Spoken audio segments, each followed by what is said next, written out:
No idea what episode number this is. Don't really care. We have a guest, as we will do for the next couple of episodes. Hi there, good day. So before we introduce you, I just have to get some formalities out of the way. So for the next few weeks, I'm probably going to just post on Thursdays. Number one, because I actually got a job. I am now working full day, but this is only for the holidays. But even though when I go back to university, still probably going to post on Thursdays only because I want to do a bit less videos on my own, bit more videos with people because it is just more interesting conversation. So that is why I'm probably going to post just once a week so that I can make sure I get some people on the podcast. Bit of a different setup, bit of a different guest today. So let me introduce him. His name is Christian Mostert. Welcome, Christian. How are you? I'm very well, thank yourself. I'm good. Thank you for being here. I do appreciate it. Also forgot to mention something. So Christian is a day one. He's been supporting us from the start. I think from before the start. Yeah. Since before inception. I think when you started talking about maybe launching a podcast, I was Yeah. So you were there, you were supporting, you're still watching faithfully, and I do appreciate it. So thank you very much. Pleasure. What's your secret? How do you keep watching good friends of yours do a podcast? Because of course you know me, and you of course still know Luke, who was in the podcast. How do you continue to watch even though you know them closely? Is it weird? For the long podcasts, what I do is normally when I drive, I just put it on and I listen and I laugh when you guys say the funny stuff, because you always do say funny stuff. And also keeps me up to date with all the news. And I also try to stay up to date. So it's a good tool. And these shorter episodes are actually very nice because, you can quickly put it on for your morning commute or so, and it's perfect. Yeah, awesome. Now I'm glad you're enjoying it. Thank you. It's these kind of support that actually keep me going, keep me doing it. But anyway, nevertheless, but less about the podcast, but more about you. Maybe inform the people, what is your day job? What do you do? What are you passionate about? All right. Etc. So, I'm a technician's apprentice. Apprentice, yes. So, I work for Jaguar Land Rover in Stellenbosch, and basically, I'm learning how to fix cars. Yeah. To sum it up. But it's quite technical, I must say. Before I started the job, I was a bit hesitant because I know there's a lot of a stigma around mechanics. But I must say I was pleasantly surprised to see what a technical job it is, and it's really engaging, and you learn so much about technology and the way or the direction in which the automotive industry is going. Yeah. And it's really cool. Work on everything, from old Discoveries, old Range Rovers to the latest and greatest F-types, Range Rover Sport, SVRs, everything. Get a lot of stimulation as well. Of course, it's so much fun. Yeah. So I've spoken to a few guys, especially older guys, who also not necessarily are mechanics, but are proficient in the art of making their car better in terms of mechanics or working on the engine. And it's one thing to know how to work on an engine and replace the oil and maybe fiddle with the exhaust if you want in an older car. But your modern cars especially are so very mechanical, yes, but very electronic, a lot of technology.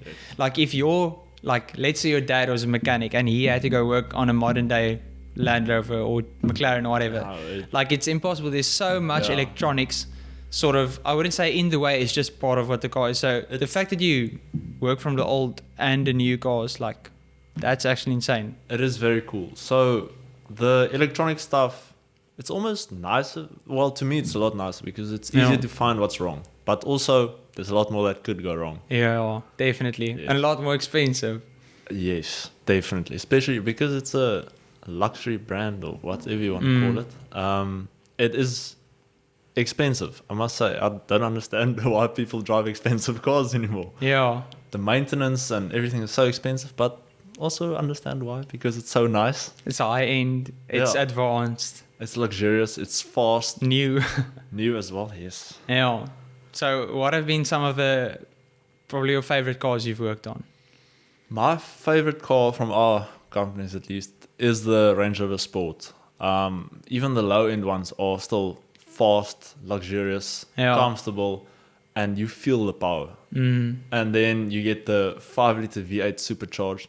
Not even the SVR, the normal 5-liter, the typical 5-liter V8 supercharged is amazing. I actually prefer it over the SVR because the SVR is a bit too much. It's crazy. It's wild, and you sort of have to know what you're doing. Exactly. Like, one sniff and your right foot goes a bit harder on the throttle, and you could be off the road. Yes. So and it's like 0 to 120 in. Do you get the opportunity to drive these cars? Yes, I do. Really? Yes, I do. But like only from like workshop to workspace, or like you actually get some road testing in? I do get the opportunity to test them on the road every now and then, but most of the time it's my journeyman, so like my mentor. He normally drives the cars, but every now and then he says, "Okay, it's your turn." Yeah, I'll go.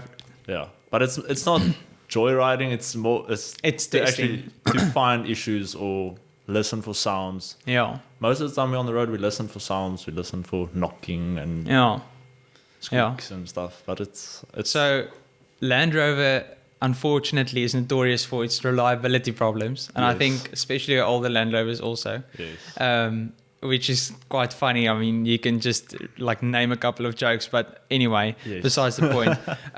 What do you find is your, like, let's say your newer modern age Land Rover, so your like Disco 4s, your Discovery Sports, your, whatever, a bit more modern.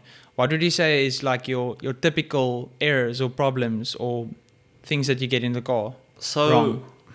I would say with the Discovery 4s, you get the lower control on bushes and ball joints. Yeah. They just go. Give up after like 120,000 kilometers. They just have to be replaced, and it's quite expensive. The Discovery 4 turbos are notoriously issues, and the engine as well. That could be expensive. Engine and turbos, all of them, like, they give issues, and then it's a massive job. It's like you split the ladder chassis from the ladder frame from the chassis, so it's a big job, and we do them quite often. I won't lie. Hectic. So like at the moment, there's 2 Disco 4s that has been split. So that's what a long job actually. It's like, I would say 3-4 days. Yeah, you will be working on that. So it's a big undertaking. Yeah. It's basically an engine out job kind of thing. Engine out, but engine not out. Because because it's still on the ladder frame, sure. Yeah. It's very convenient, I must say. Yeah. It doesn't take long to split it, and then it's nice and open. So it's actually nice. Okay, last question about Land Rover. Not really. But if you could have any car of the Land Rover Jaguar range, like from... You can even cars that aren't new, like your olden Land Rovers, like if you can have any car from that company, what would it be? Sure. I definitely would take a Jaguar XK RS. A XK RS? Really? I've only seen one by us, and it is unbelievably beautiful. The body kit on it is amazing. Yeah. And I would take it over everything else. Yeah. Just because it's so aggressive. Yeah. But also 5-liter supercharged V8. Yes. Like the car, like that engine is probably like 20 years old. Yes. In terms of iteration to improvement. Brilliant. Yeah. It lasts forever. Yeah. I don't think I've ever seen anyone replace one of them. That's crazy. It still makes awesome sound. Yes. Still makes enough power. More than enough. Yeah. And especially on the like Jaguar F-types and everything like that, the back end just wants to go. I remember so we'll speak a bit about the facelifted F-Type now, but the pre-facelifted F-Type, so you're basically original F-Type. The F-Type R originally came out with rear-wheel drive only, and then later on went on to do all-wheel drive because the rear-wheel drives just were uncontrollable and was dangerous. Yes. The V8s were notoriously dangerous. Like your back end would just hoy out immediately. I drove one once, the V8. Rear-wheel drive? Rear-wheel drive. Oh my word, and you are still alive. I almost crashed the car. You are still alive. I was going around the corner, just lightly lean on the throttle, and the back end just went... Oh my word. And my heart, I can't. Yeah, you almost died, basically. I don't care about me dying. It's the car, how sure. many million rand? It's like 3 million rand. No, like the for F-Type, the V8. F-Type R now costs 2.5 without any options. Right. So the SVR probably is close to 3, Yeah. I guess. Of course, the new one isn't released yet, but Yes. We'll see. very expensive. Okay, now I sort of get that there. Anyway, on to more Range Rover, but not necessarily in terms of what you're working at. So one interesting car that has been boggling my mind since I've seen it come out, and I just mentioned it earlier now, Yeah. is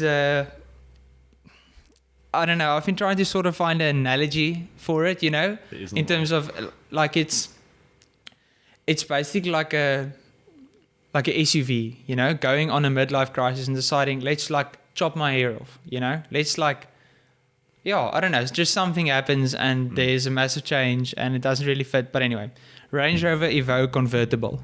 Tell me about it. Thoughts? I don't like it. Yeah. Simply put. I worked on one the other day, and I must say, if you get into it with the roof on, Yeah. it feels okay. It feels like Sort of a normal normal. car. Yeah. As soon as you put the roof down, you feel like you are, I don't know how to describe it, in a cardboard box on wheels. It feels like that. Yeah. It feels like you are this little thing in this big like box. Yeah. It's so uncomfortable. I don't like it. Have you driven it? Yes, and it drives the same as a normal Evoque, Yeah. but I don't see the point. Yeah.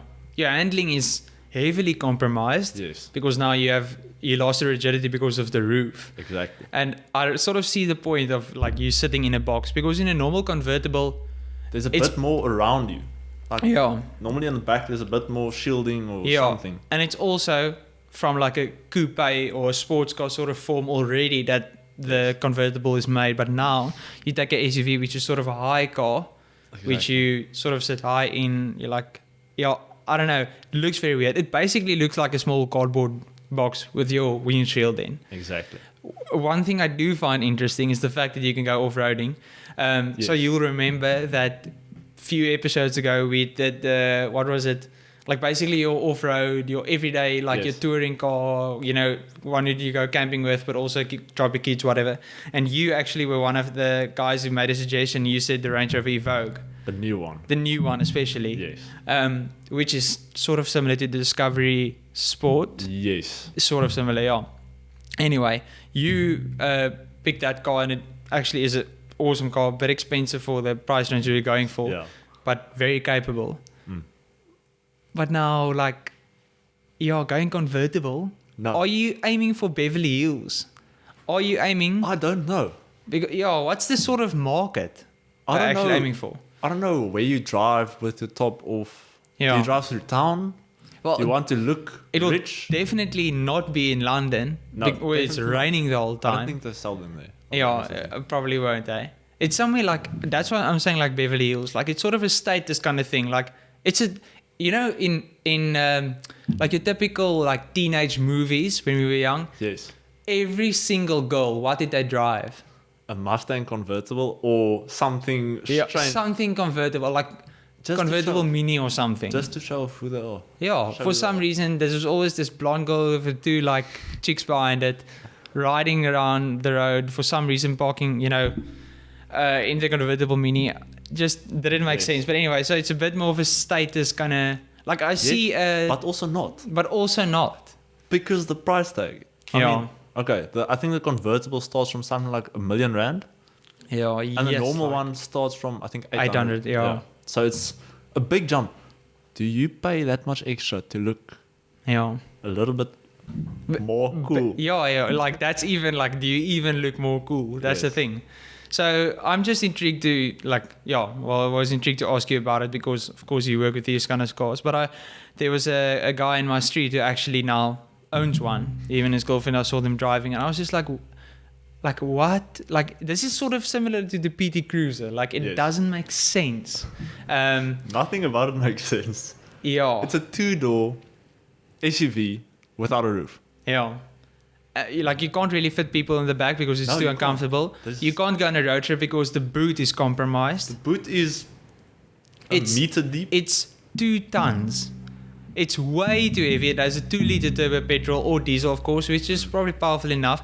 Has no handling characteristics because it, as I mentioned earlier, your like It's a lot more flexible. Body flex. So, yeah, sort of intrigued by this car. But, you know, if I had to rate it on a scale, it would be like -3. Like, Yes. not very cool at all. But going on to our next car, which is also you can't call it a convertible because there's no roof to convert in. It's basically a speedster. It's called the McLaren Alva. And maybe we've touched on it in a previous podcast. Can't remember. But this is a similar car to your, the Ferrari, the SP1, the SP2. Monza.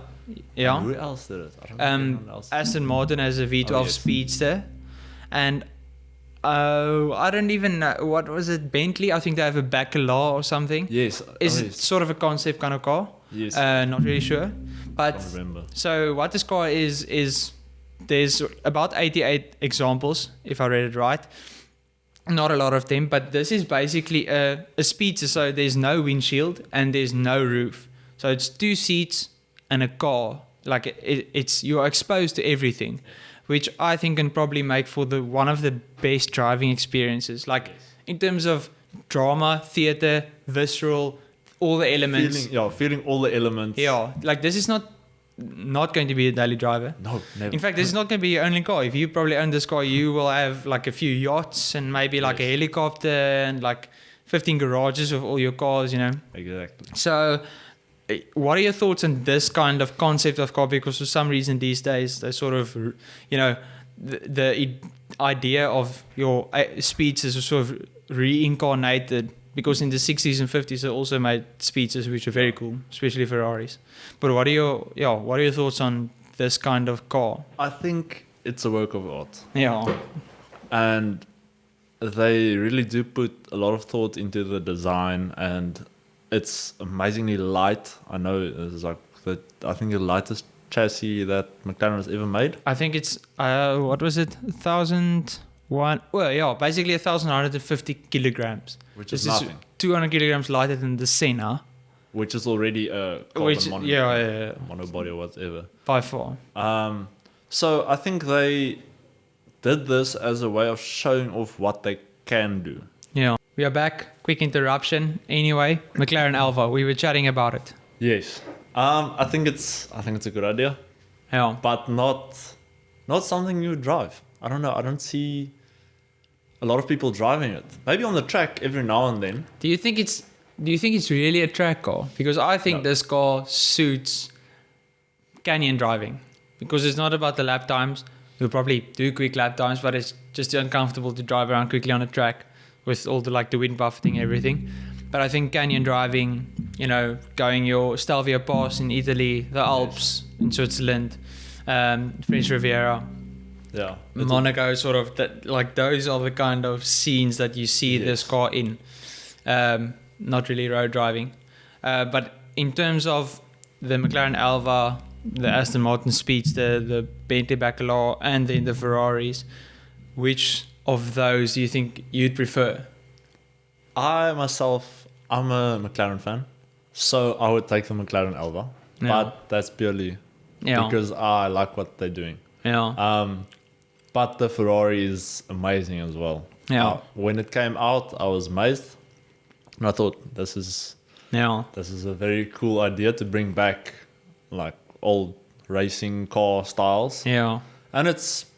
I promise you, people will buy it. Oh, I think it's sold. It's sold out. Yeah. So I mean, that's proof in the pudding. Yeah. It's like the McLaren Speedster, but just more niche. More niche. Yeah. What I like about the Ferraris and basically all of these is, like you said, it's a work of art. Yes. Like it's basically just to show, you know, the brand wants to show, listen, this is what I can do. Yeah. This is what I'm capable of. This is the type of design we can actually pull off. And I think there's a lot more customers these days that like their bespoke cars, you know, their one-offs, their limited editions. I think collectors are even more of a thing than it ever was. Yeah. So I think it's those kind of people that are aiming at 100%. Your collectors, your guys who will drive it probably once in every 10 years. Yes. Keep the mileage low.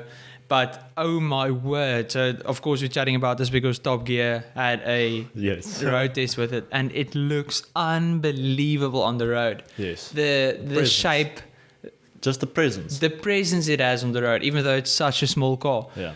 And I definitely drive it with a helmet on. Like, it looks so cool. Yes. And it makes it more comfortable. But yeah, I think it's an awesome car. You know, doesn't make sense. Do we need it? No, but that's why we need it. Yes. Like, people love these like stupid, obnoxious, doesn't make sense, doesn't fit in kind of cars. Yes. They like it because it's so far out of the norm. Yeah. There's no need for it. So, you know, it's So why not? this kind of like your speedsters, your ultra fast hypercars, your Mercedes-Benz, you know, G63, Landaulet, basically that, the 6x6, the Ford Velociraptor from Hennessy, like those kind of cars that you don't need, but it's just there. That's why it's cool. That's why people like it so much, because no one else has it. Yeah. No one else will have it. Yeah. It's by far the biggest kind of bragging right you can get. It's a big flex. Yeah. Like, have you seen my car? It has no roof and windshield. Like, you wouldn't think that's a flex, but it is. Yeah. It is. It actually has a flap in front that, you know, keeps the wind away. Like, yeah. It sounds stupid when you explain it to someone. Imagine you explaining to someone in the bar, like, what kind of car you drive. Yeah, and they're like, that doesn't know anything about cars. Like, you paid for that? Yes. Like, you paid what for it? That's stupid. Anyway, I rate that car definitely a big thumbs up. It's a big thumbs up from me as well. So, next one, I, of course, wanted to chat about the F-Type, Jaguar Land Rover. The new one also came out. It's basically a hardcore facelift. I wouldn't say it's a new model. No, definitely just a facelift. Yeah, facelift in terms of how it looks. Inside, interior changed a lot. Engines, not really. They actually took away the 3-liter V6 in Europe and Africa. Maybe still it's available in America. I am unsure. Not sure. I don't think they will put it in. Or we'll see, because you always have a market for smaller engine. Yeah. Because it's a lot cheaper. But they're still selling the 2-liter, which was, for the previous iteration of the F-Type, the best-selling version. Because it looks fast. It's still an F-Type. And it is fast. But it's a 2-liter. Yes. Yeah. I still like it. The 2-liter one is perfectly fine. It's still very capable. Yes, but it doesn't have the... No, definitely not. It doesn't have the sort of like, you know, be uptight because you might die every time you go drive it kind of thing. On the Grand Tour, they had a F-Type 2-liter for like the celebrities to drive around in. About the F-Type 2-liter, this was a sort of comparison I made to, you could compare it to the Mustang.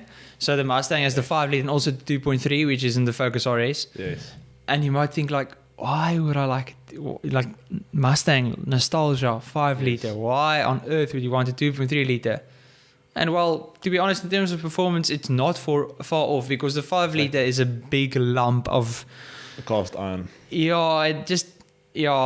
It's very lackluster. That's why it's the cheapest V8 you could buy new on the market. Yes. But that 2.3, the EcoBoost engine again, on the other side is nippy. It's quick. It has the performance in the Focus RS. Yes. Like, just goes to show what kind of good engine that is. And it's a much newer kind of design. So similar to what Jaguar is going on with the F-Type, you have your 5-liter, which is your beast, you know, your monster, your mad one, you know, the one who's just crazy the whole time, who just likes tire smoke and who likes sound, and oh my word, does it make a good sound. Yes. And love the 5-liter supercharged V8, very old engine, still produces a lot of power. Yes. In the current F-Type R, which is now called the P575 or something. Yeah, something strange. Yeah, 5-liter V8 supercharged, 423 kilowatt, 700 newton meters. This is what the power figures you'll find in a E63 or you know, what do you call it? Like a GT or Mercedes. Yes. I'll come to price later. But then also you have your 2-liter, which is on the other side of the spectrum. Yeah. But still an appealing choice. Still a good looking car. I think your older folk are sometimes more... They will definitely go for the 2-liter. They are more attracted to the 2-liter because it's not the sort of raw... It's not the raucous kind of visceral vibe that the F-Type 5-liter gives off, but they don't need it. They don't want it. They want elegance. They want sleek. They want, powerful enough, but not something that will bite my head off because I'm 70, you know? Yes, exactly. And that's what it caters to. Yeah, definitely. It caters to the people, the older The crowd, other folk, yeah.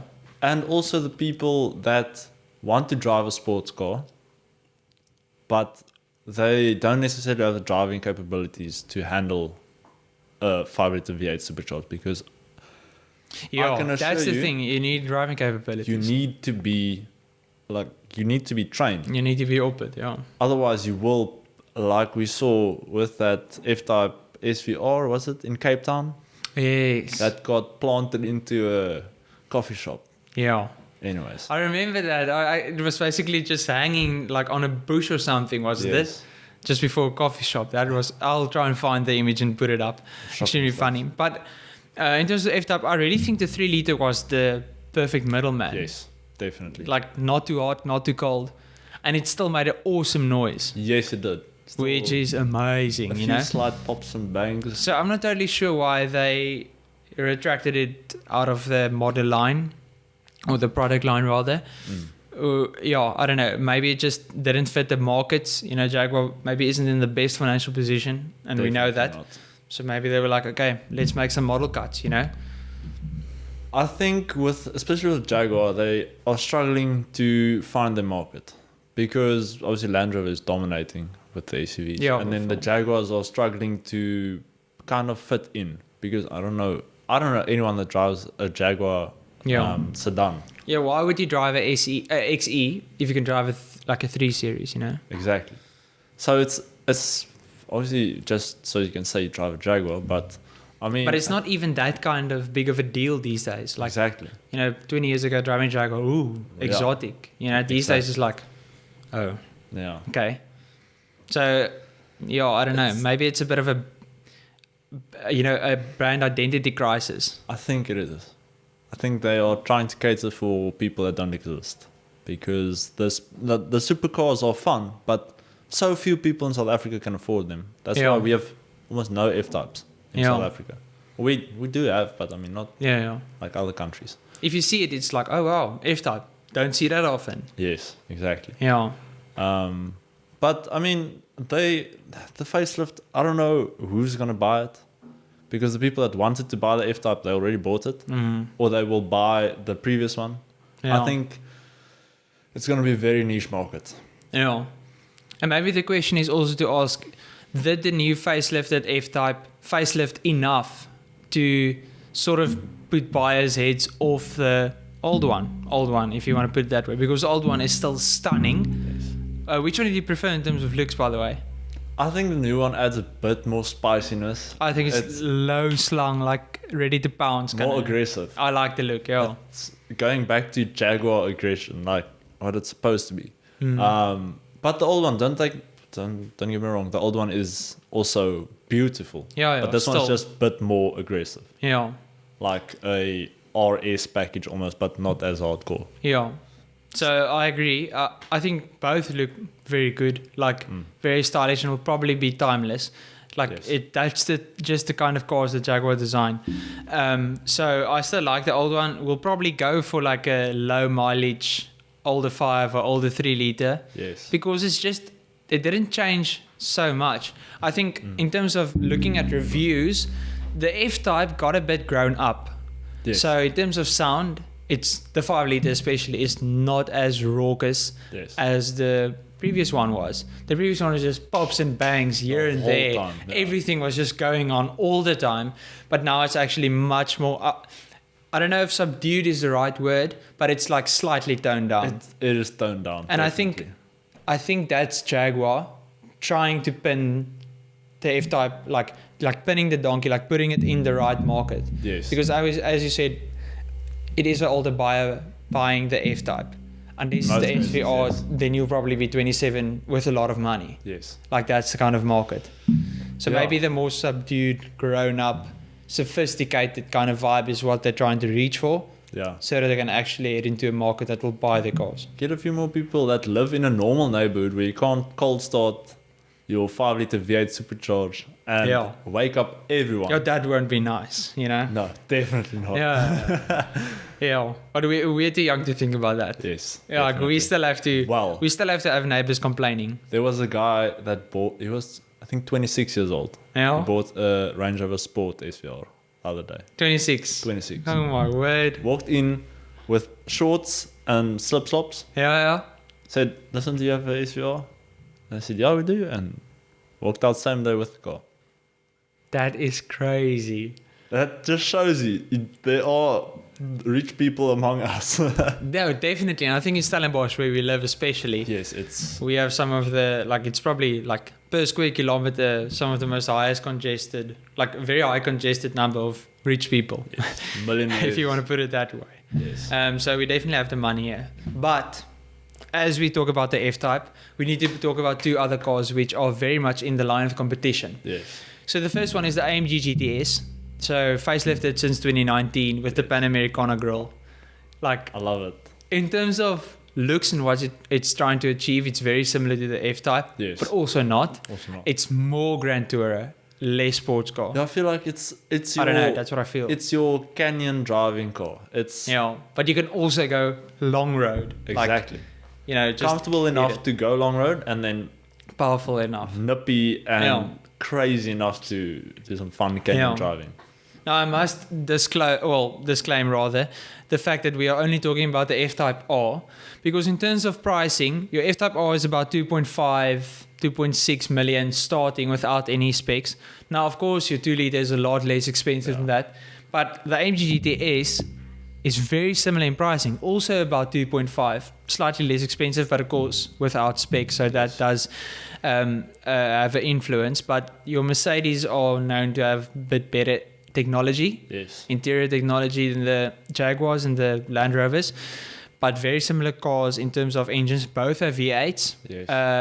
F-Type's probably a bit older, Yes. but definitely more power in the F-Type, 423 kilowatts, 700 Newton meter torque, whereas the Mercedes has 384 kilowatts, 630 Newton meters. Not a big difference in performance, let's be honest. Yes. I think that AMG will probably be a bit less, what do you call it, like a bit less weighty. It will weigh a bit less. Yes. In terms of looks, I'm very like torn. I can't really decide which one I prefer. I'm just so attracted to the AMG GT. Yeah, it is a beautiful car. Yeah. And I do know that with the Mercedes you will have more options. Yeah. The F-Types you don't Oh, have yeah. many options to personalize it, because I know if you have that kind of money, you can personalize it as well. Yeah. You won't be like, 2.6. Oh, that's a bit expensive. You know, Oh, yeah. 2.6. No, like you'll You'll gooi 'n paar sente. You'll go for the nicer, The Alcantara seats, Alcantara the carbon fiber splitter, or whatever. the nice paint on the outside. Yeah, like a metallic flake kind of thing. Yeah. So in terms of spec, of course there will be. Yes. But in terms of these two, like the AMG GTS is definitely, and in terms of sales figures, I have no idea. Neither But do it's I. definitely straight up competition with the F-Type. Definitely. And now that you're saying like Jaguar's a bit of identity crisis, they don't know where they fit in. The F-Types aren't selling. And AMG GT is still very much like the fact that they even made like 6 or 7 iterations, how many ever of the GT, just goes to show that that car sells. It must sell. I don't Yeah. know. I've only seen 1 or 2 on the roads in South Africa, so I can't say if there's many that sold or not. Yeah. But they're either taking money from other cars that have sold, or they are in fact selling a lot of them. Yeah, But it is a beautiful car. yeah, Like, and it sounds insane. sounds insane. The amazing engine of like this engine especially is used in your Aston Martin Vantage. You Yes. know, it's used across the range of the AMGs, so it's proven. Yes. And the interior is also amazing. Oh, amazing! The digital dash, the digital everything, Yeah. because everything just goes all the way around the. Yeah. So about 25 years ago, when I was in matric, I I drove in with AMG GTS, not driving it. So Yeah. the owner drove it, but the interior was unbelievable because you sit so low in your seat. like awesome materials around the Alcantara leather and everything. Then you have this like, you know, what do you call this, like center cockpit, center console, yeah. Then you have this like center console just running through with all the buttons shaped in like a V8 form. Whereas in the F-Type it's a bit like, it's like a fighter jet. It's the F-Type is actually very appealing in terms of it's very driver focused. Interior. When I get into F-Type, I feel like I'm getting into a plane. Yeah. Because the steering wheel's right in front of, like almost outside. Yeah. All the buttons or some buttons on the steering wheel, just a few are here on the side.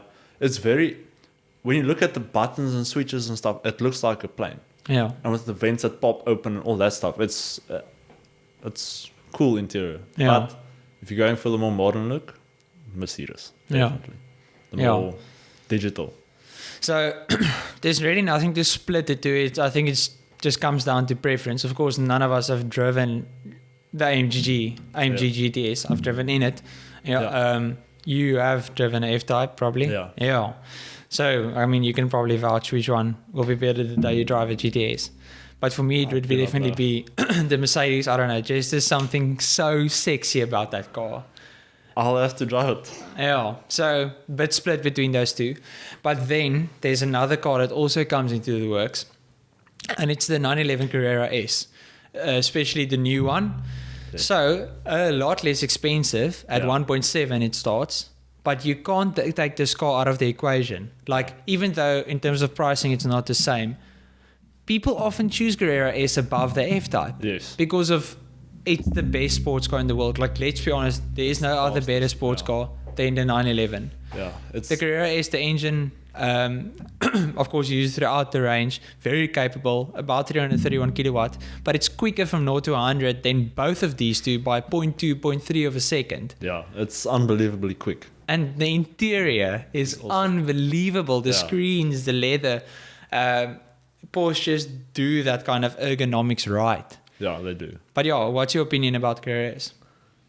I'm not much of a Porsche fan. I'll be honest with you. I know you are. I know I'm very much I don't want to insult you or anything. No, please do. But it is a brilliant car. I feel like they definitely took a step in the right direction with changing the tail lights. Oh, yeah. Oh, my word. It looks aggressive. It looks so futuristic. I love it. I would have liked to see a slight change up in the front. Okay. Something with the tail lights, perhaps. But the tail lights also iconic, so they can leave it. It's fine. Yeah. But it is a beautiful car, and I would love to drive it. Yeah. Just experience it. Yeah. And if I had that type of money, I might buy it. It's not a lot of money. Like if you look at other sports cars, it's 700,000 rand, 800,000 rand less expensive than the F-Type and the GTS. Yes. If you even go down to the normal AMG GT, which is 2.2, it's like still 500,000 rand more expensive. And you can put on a lot of spec on the Carrera S then to make it such an appealing prospect. I don't know. I think that the Carrera is like the Carrera S specifically is at such a good point in the market. Like you can't miss it, and it just creates problems for the GT and the F-Type. Like as you said, it is perfect all-rounder, even more so than previous generations. Yeah. Very comfortable. I remember the first road test. You probably would also have seen those on YouTube. So which occurred like last year already. The first road test in the Carrera GTS, the Carrera S, sorry. They even compared it to like a 991 generation, two generations prior. Like the turbo. Yes. Like that's the kind of power it had. Of course, it is a twin turbo engine, still a flat six. Yes. Sound may not be there as it usually was. But it's so quick, it's so competent, and it crushes miles. Yeah. So it looks like the perfect car for driving to work every day, driving over the weekends in canyons, taking it to the track, everything, because it can literally do anything. It can do everything. Yeah. And I mean, that's what Porsche has nailed. Yeah. Like, they definitely hit the nail on the head. Yeah. And some people, you might start complaining, like in terms of 911, some people are like, it's so vanilla, It's so like, what's special about it? But the thing is, looking at the market of the people, the sort of, demographic of people who will buy these cars, they're not looking for something that's broken or has character, that, so to say. Not necessarily, like, maybe character is not the right word. Something but to outland. in terms of what the top cars do, the Carrera does, and in some spaces even better. Like you can take it to the track, you can drive it on the road, you could do anything with it, and you'll be like, yeah, okay, where's the character, whatever. But I don't know, it's so good. So Capable. Highly capable. If I'd be, okay, let's put it this way. If you'd be in the market for any of these cars, okay, like money, forget money, okay? The Carrera is cheaper, but forget it for now. If you'd be in the market for any of these, like, look at you now, like, do some introspection about what you want in a car, and then ask yourself, like, what is more fitting for you? Honestly, the Mercedes. Mercedes. Yeah. Why would you say that? Because it's almost ahead of its time with regards to technology and everything. So it's going to be, in 10 years' time, it's still going to be amazing. Yeah. Whereas the F-Type, it's already, 7 years old, the design technically. And then the engine is 50 years old. Yeah. And don't get me wrong, the Porsche is amazing. I just don't think it stands out enough. Yeah. Yeah, no, I do agree. Massive Porsche fan. With the Mercedes, you will definitely stand out because it is such a amazing looking car. Yeah. And you? Which one will you choose? Of course, I'm a big Mercedes and Porsche fan, but in terms of what I experienced when I drove in the Mercedes AMG GTS, the pre-facelifted one.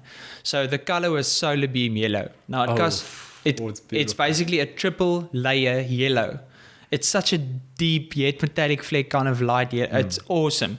But it costs 140,000 Rand for the color only. Oh my word. But anyway, that car spec was amazing. Napa leather and Alcantara on the inside. Yep. Carbon fiber inside and outside around the exhaust, side sills. Awesome color. Had the wing also. Oh. So yeah, that small black one. So I'll definitely go for the GT, just because of, I think it just does more for me at the moment. Like if I had to sit in any one of these, and that will get my heart rate going the most. Yeah. In terms of how you sit, like how low you probably sit all low. And I have driven in a Porsche. Yes, you do sit low. Sorry, I'm rambling. But not as low. Of course, not as low, but also just the interior and how it looks inside and the V8 rumble. That's the thing I think that just kills it above the Porsche. Yes. If this had to have a flat six like a GT3. Yes. Okay, with that's a flat six, but oh my word. If we had to go decide between like a GT3 and like a AMG GT Pro or something, another battle. Yes. Another battle. But I'd probably also go GT. It's just a bit more appealing. It's so I don't know, it just does it for me. I've seen people drive it on track and it just looks like a monster. Yeah. And also, you see it on the road and it has this amazing presence. Like, do you think? I almost broke my neck driving it. I was like, whoa. Yeah. What's that? Yeah. And the Porsche, it's like, oh, okay, cool, but cool, nice Porsche, bro. It's not always a turner. Yeah. So with the Porsche, it is probably a bit more capable in terms of handling than any of these two cars. Yes. But it just goes, it's about what do you want in the car? Like, what are you looking for? Yeah. Are you looking for grand touring? Are you looking for capability? Are you looking for, something to do everything? Maximum performance. If you want to have a grand tour or something to go long road, both of the F-Type and the GT is front engine cars, whereas the Carrera is mid engine. Yeah. Rear engine. Meaning you only have the front boot, which is definitely smaller than both of the other two's boots. The F-Type's boots is quite large. I must say, I wasn't expecting it to be so large. But it's basically also, it's like a hatchback opening. Yes. It's not like a typical sedan boot. Yes. So it's big, it's massive. Yes. Similar with the AMG GTS, and that's what I think also makes it appealing. If you have to go practical, yes, but it's probably a why consideration. Do you go practical? Hey, we are doing consumer advice. Yes, we are doing consumer advice. No, but in terms of, so I spoke to the guy who owned the car, the GTS, and he sold it now, unfortunately, but he was on the verge of selling it just just after we went on the matric farewell thing, because he just said, yeah, okay, his wife doesn't like it, but he doesn't drive it nearly as much to sort of make it useful, to justify having it, yes, because it is very expensive to, well, there's insurance and probably expensive on fuel and maintenance and servicing, those kind of things. And I think, in all fairness, you can definitely have it as a daily driver if you're mad enough, but you won't. You could, but you shouldn't. You could, but you shouldn't. Like, let's be honest, you're probably going to have something like a GLE or, something sensible, like a C-Class, I don't know. Yeah, if you're going for luxury or C-Class. Yeah. So that like XE, even if you are going for something different. But he was just like, it is a Grand Tourer, but he doesn't use it enough. So if you do buy one of these cars, like, you don't have to drive it daily, but go on road trips. Make sure you're going to use it. Drive from Stellenbosch to Kleinmond, along the mountain roads, Clarence Drive. Yes. So just go for it. Use it, because that's what it actually... That's what boggles my brain. Like, do you not think about this before you buy an expensive car like this? Yeah. I mean, when I'm looking at cars, I'm like, I know exactly I'm going to use this every day, or I'm going to use it on weekends, go for drives. It doesn't always work out like that, and that's why people sell cars, like sell these nice cars, because it doesn't always work out the way you want to. But I feel like if you spend that kind of money, you're going to make the effort to drive it. Yeah. If you really want to. Yeah. Okay, cool. Christian, thank you. We have reached our time limit. I want to thank you for joining. That was a very good chat. I enjoyed it. Thank you for having me. I enjoyed it fun. thoroughly. Any last piece of advice, around anything? F-types, consumer advice, bushings, anything. Any last piece of advice you want to tell? My advice would be change your oil according to your service intervals, please. Change your oil according to your service intervals. We had an issue with a car that didn't do it, or a customer that didn't do it, and we almost replaced the engine. So, please. There we go. Please. It's the small things that make the big difference. Yes. Okay.